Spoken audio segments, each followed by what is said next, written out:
Have you ever felt like you're living someone else's version of who you should be? Like every word you speak, every decision you make, every breath you take is being watched, judged, and criticized by someone who claims to love you? Tonight, I want to share with you a story that might feel all too familiar. A story about a woman named Sarah who thought she had found her soulmate at 27, only to discover that love can sometimes wear a mask that hides something much darker underneath. This isn't just Sarah's story, though. It's a story for anyone who has ever felt trapped in their own life, anyone who has ever wondered if they're going crazy, anyone who has ever been told that their feelings don't matter, that their dreams are foolish, that they're too sensitive, too emotional, too much. Sarah lived in Portland, Oregon, in a cozy little apartment that overlooked the river, and from the outside, her life looked perfect. She had a successful career as a graphic designer, a beautiful home, and what everyone believed was a loving relationship with a man named David, who seemed charming, successful, and devoted. But behind closed doors, Sarah was slowly disappearing, piece by piece, day by day, until she barely recognized the woman staring back at her in the mirror. The changes didn't happen overnight, you see. They never do. It started so subtly that Sarah couldn't even pinpoint when things began to shift. David had moved in after they had been dating for 8 months, and at first, it felt like a dream come true. He would surprise her with flowers, cook her favorite meals, and tell her how lucky he was to have found someone so special. But slowly, those sweet gestures began to come with conditions attached, invisible strings that Sarah didn't notice until they had already wrapped themselves around her wrists, her ankles, her throat. It began with small comments about her friends, how maybe Jessica was a bad influence because she encouraged Sarah to go out too much, how maybe her best friend since college, Maria, seemed jealous of their relationship and was trying to create problems between them. David would say these things with such concern, such love in his voice, that Sarah began to believe he was only looking out for her. When she would defend her friends, he would sigh and say he was just worried about her, that he could see things she couldn't see, that maybe she was too trusting, too naive to recognize when people were taking advantage of her kindness. And then came the criticism disguised as help. David began to notice things about Sarah that needed improvement, always framing his observations as loving guidance. Her laugh was too loud in restaurants. Didn't she care what other people thought? Her clothes were too bright, too attention-seeking. Didn't she want to be taken seriously at work? Her dreams of starting her own design studio were unrealistic, impractical. Didn't she think she should be more grateful for the stable job she already had? Each comment landed like a tiny arrow, small enough that Sarah could tell herself it didn't really hurt, but sharp enough to leave a mark that never quite healed. David had a way of delivering these critiques that made Sarah feel like she was being ungrateful if she got upset, like she was overreacting if she tried to defend herself. He would hold her hands and look into her eyes with such apparent sincerity as he explained how he was only trying to help her become the best version of herself, how much he loved her and wanted to see her succeed, how he was the only one who cared enough to tell her the truth that everyone else was too polite to say. The isolation happened so gradually that Sarah didn't realize she was being cut off from her support system until it was almost too late. First, David would create small conflicts before social events, picking fights about insignificant things that would leave Sarah feeling too drained or upset to want to go out. Then he would comfort her, telling her it was probably for the best anyway, that she deserved a quiet night in with someone who truly understood her. When her friends would call, he would make faces or sigh heavily, making it clear that he found their presence in their life annoying and disruptive. Slowly, Sarah found herself making excuses, canceling plans, turning down invitations until the phone stopped ringing altogether. Her friends, hurt and confused by her sudden withdrawal, began to assume she was too busy with her new relationship to maintain their friendships, and gradually they stopped trying to include her. Sarah told herself this was normal, that when you found your person, you naturally wanted to spend more time with them and less time with other people. But deep down, in a place she tried not to examine too closely, she felt a growing sense of panic, like she was drowning in slow motion and couldn't even cry out for help. The financial control came next, wrapped in the language of responsibility and partnership.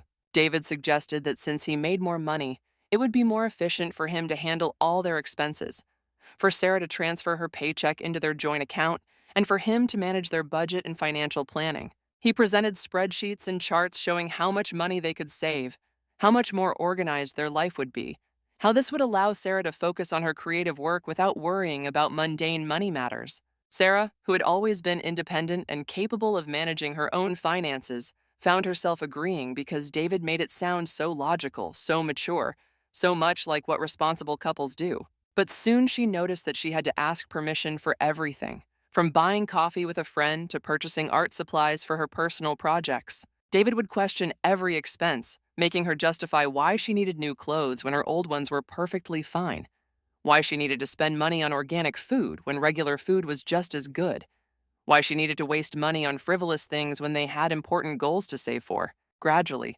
Sarah felt like a child asking for allowance, and David's approval or disapproval of her purchases became another way for her to measure her worth.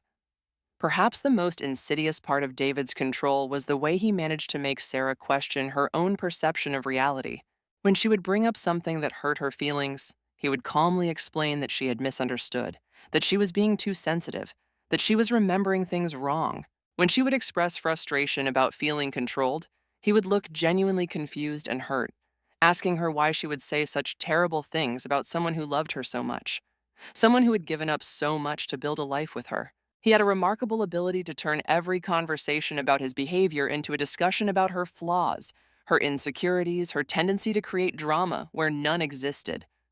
Sarah began to doubt her own memory, her own feelings, her own judgment.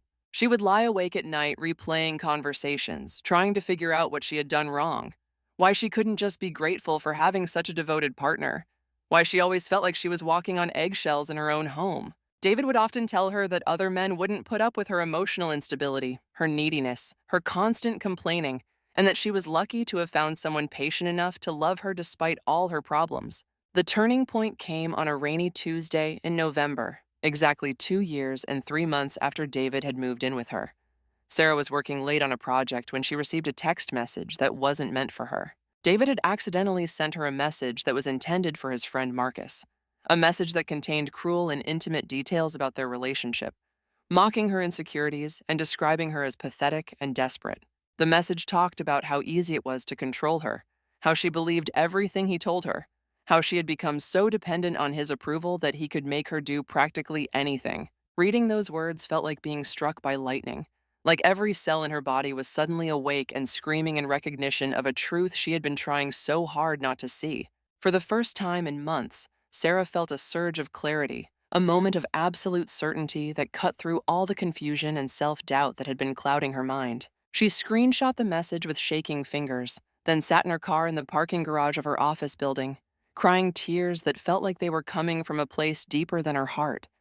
From some wounded part of her soul that had been locked away for so long, she had almost forgotten it existed.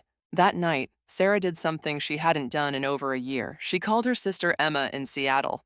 Emma picked up on the first ring, and the worry in her voice was immediate and obvious. She had been so concerned about Sarah, she said, but every time she had tried to reach out, David would answer the phone or Sarah would seem distracted and distant, giving short answers and making excuses to get off the call quickly. The words felt strange in her mouth, admitting that she had been controlled, manipulated, isolated, that the man she had loved and trusted had systematically dismantled her confidence and independence. The next few weeks were both the hardest and the most liberating of Sarah's life. With Emma's support and the help of a therapist who specialized in emotional abuse, Sarah began to understand the psychological tactics that had been used against her, the systematic way her reality had been distorted and her self-worth had been eroded. She learned about gaslighting, about emotional manipulation, about the cycle of abuse that keeps people trapped in relationships that are slowly destroying them from the inside out. She learned that what had happened to her had a name, that it was real, that it wasn't her fault, and that she wasn't crazy or weak or broken. David, when confronted with the evidence of his own words, initially tried to convince Sarah that she was overreacting, that it was just locker room talk, that she was taking everything out of context. But when that didn't work, his mask began to slip, revealing the cold anger underneath all those years of supposed love and concern. He accused her of being vindictive, manipulative, trying to destroy his reputation and turn people against him. He threatened to tell everyone at her work what an unstable, paranoid person she really was, how she'd been stalking his phone and violating his privacy, how she was having a mental breakdown and couldn't be trusted. Leaving wasn't easy, not even with all the evidence and support Sarah had gathered around her. David had made sure she was financially dependent on him, emotionally isolated from her support system, and psychologically conditioned to doubt her own judgment.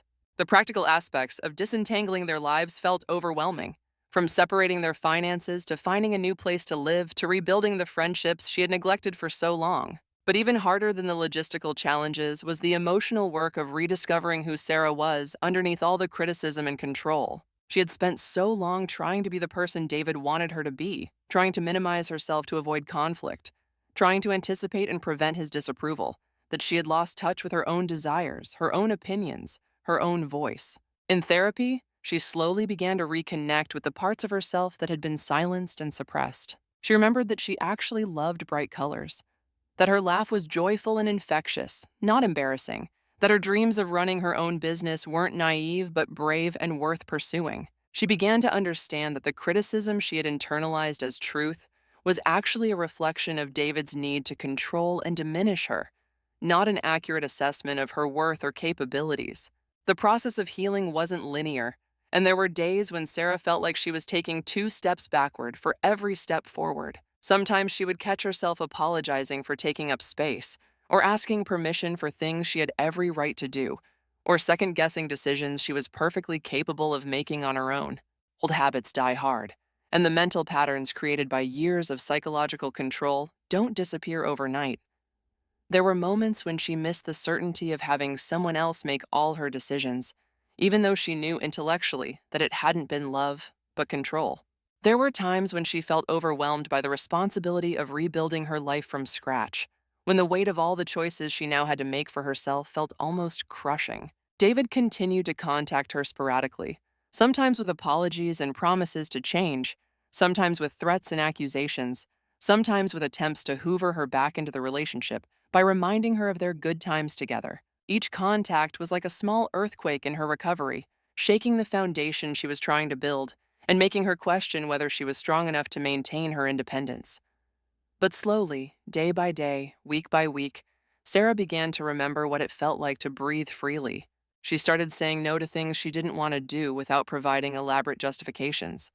She bought herself bright yellow curtains for her new apartment and hung them without asking anyone's opinion about whether they were appropriate or tasteful. She reached out to old friends, many of whom welcomed her back with open arms and understanding, having suspected that something wasn't right even when they couldn't put their finger on what it was. She began working on freelance design projects that excited and challenged her, rediscovering her creativity and building toward the business she had once dreamed of starting. Most importantly, she began to trust herself again, to believe that her feelings were valid, her perceptions were accurate, and her judgment was sound. She learned to distinguish between healthy disagreement and manipulative gaslighting, between constructive feedback and destructive criticism, between love that nurtures and grows and love that diminishes and controls. She discovered that real love doesn't require you to become smaller, quieter, or less yourself, but instead celebrates and supports you in becoming more fully who you were meant to be. One of the most important lessons Sarah learned in her healing journey was the difference between forgiveness and accountability. Well-meaning friends and family members would sometimes suggest that she needed to forgive David and move on, that holding on to anger was only hurting herself, that everyone makes mistakes and deserves second chances.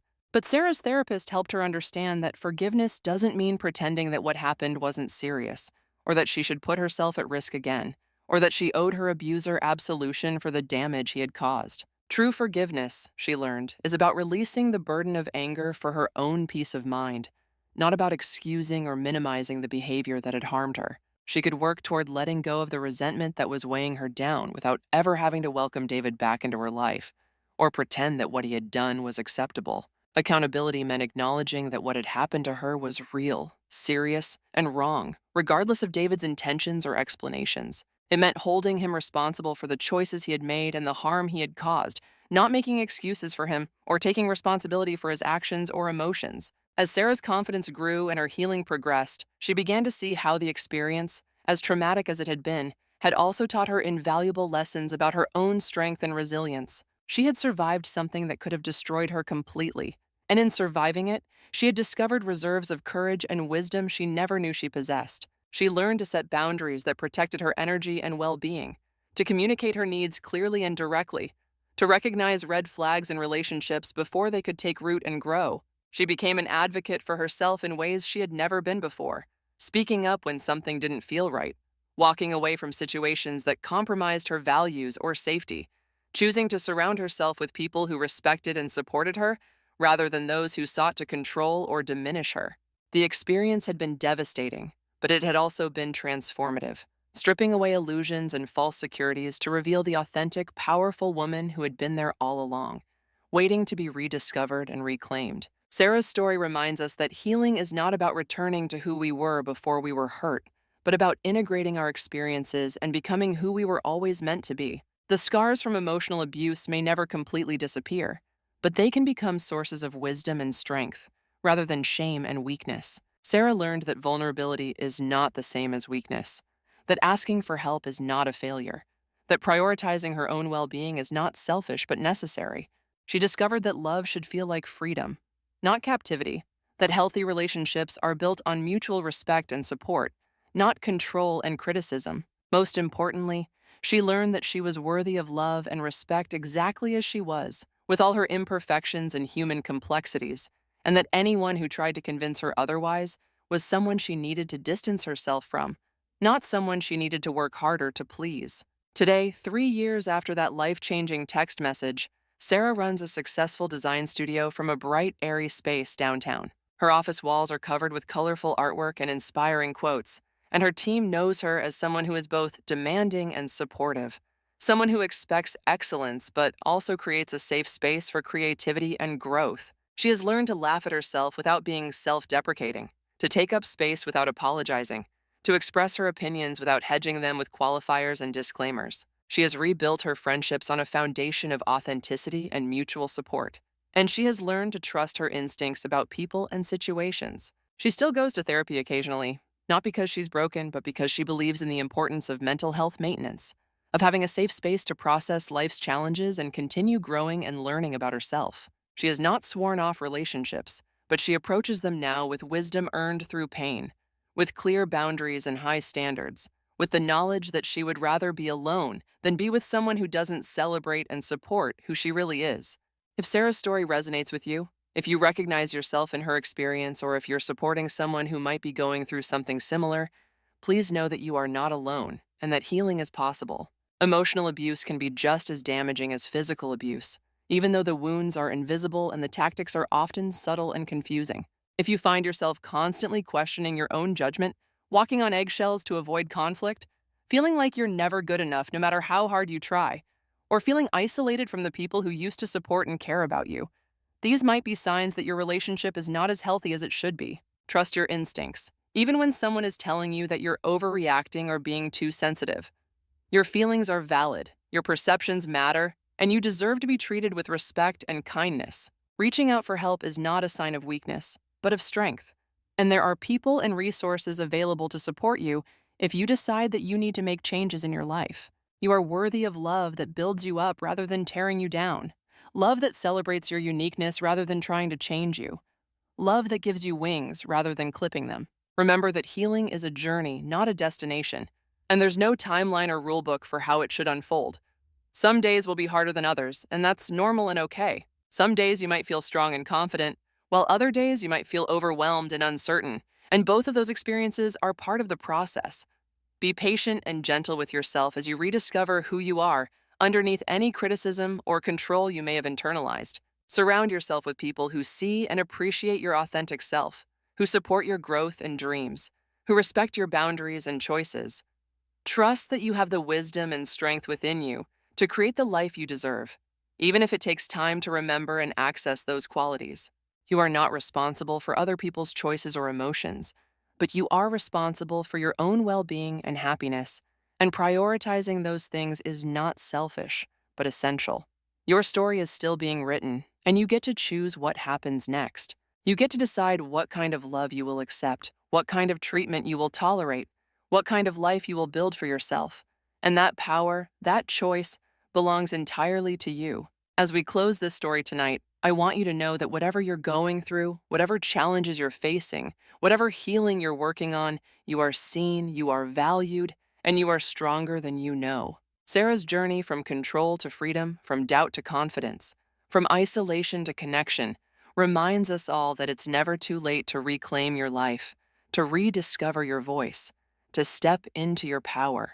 If this story has touched something in your heart, if it has given you hope or clarity or simply the comfort of knowing you're not alone, please share it with someone who might need to hear it. Healing happens in community, in the sharing of our stories and the witnessing of each other's pain and triumph. Take care of yourself, trust your journey, and remember that you deserve all the love, respect, and happiness that life has to offer. You are enough, exactly as you are, and your story matters more than you know.